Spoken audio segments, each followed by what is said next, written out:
দেশের শীর্ষ আদালতে ফের প্রশ্নের মুখে স্কুল সার্ভিস কমিশন। সুপ্রিম কোর্টে এবার দাগিদের থেকে টাকা ফেরত নিয়ে প্রশ্ন। দাগি চাকরিহারাদের টাকা ফেরত দেওয়ার প্রক্রিয়া কতদূর এগিয়েছে তা জানতে চেয়েছে শীর্ষ আদালত। যদিও আদালতে রাজ্য জানিয়েছে টাকা ফেরতের প্রক্রিয়া এখনো শুরু হয়নি। সূত্র মারফত জানা গিয়েছে এরপরেই রাজ্যের আইনজীবীর ওপর ক্ষুব্ধ হন বিচারক।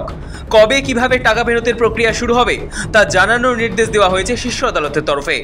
গত 3 এপ্রিল 2016 সালের এসএসসি শিক্ষক নিয়োগের পুরো প্যানেল বাতিল হয়ে গিয়েছিল সুপ্রিম কোর্টের নির্দেশে। চাকরি গিয়েছিল প্রায় 26,000 শিক্ষক শিক্ষিকা ও শিক্ষাকর্মীদের। অভিযোগ, ঘুষ ও দুর্নীতির কারণে বহু অযোগ্যরা বছরের পর বছর যোগ্যদের জায়গায় চাকরি করে গিয়েছেন।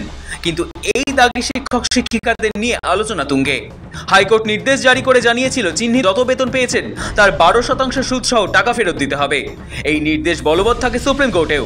তথ্য বলছে, নবম দশমে চাকরির ক্ষেত্রে একজন শিক্ষকের স্টার্টিং স্যালারি 40,000-এর আশেপাশে। 2019 থেকে বেতন পেলে 2024-এর মার্চ অবধি সেটা প্রায় 24 লক্ষের কাছাকাছি দাঁড়ায়। যদি বেতন বাড়ে তাহলে তার পরিমাণও বাড়বে।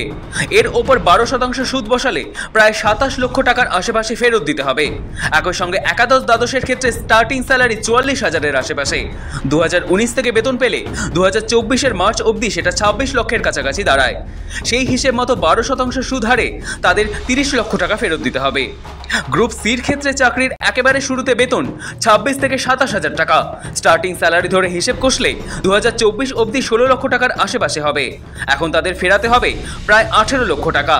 গ্রুপ ডির ক্ষেত্রে শুরুর বেতন 19,000 টাকার কাছাকাছি। এই ধরে এগোলে 2024 অবধি তা 11 লক্ষ মতো দাঁড়ায়। সুদ সহ তাদের প্রায় ফেরত দিতে হবে 12 লক্ষ টাকা। কিন্তু এত কিছুর পরেও জেলা শাসকদের মাধ্যমে টাকা ফেরতের যে প্রক্রিয়া শুরু হওয়ার কথা ছিল তার কার্যক্রম এখনো শুরু হয়নি। জানিয়ে রাজ্যকে তীব্র ভর্ৎসনা করল শীর্ষ আদালত। রাজ্যের আইনজীবীকে উদ্দেশ্য করে সুপ্রিম কোর্ট পরিষ্কার জানিয়ে দেয় কেন টাকা ফেরতের প্রক্রিয়া এখনো শুরু হয়নি তার ব্যাখ্যা দিতে হবে। একই সঙ্গে এসএসসি নতুন পরীক্ষা নিয়ে এদিন দীর্ঘক্ষণ কথা হয় শুনানিতে। এই পরীক্ষাতেও দাগি চাকরিহারাদের যোগ নিয়ে সুপ্রিম কোর্টে ভর্ৎসনার মুখে পড়তে হয়েছে রাজ্যকে। বেশ কয়েকজন অযোগ্য প্রার্থী পরীক্ষায় বসার অভিযোগ উঠেছে।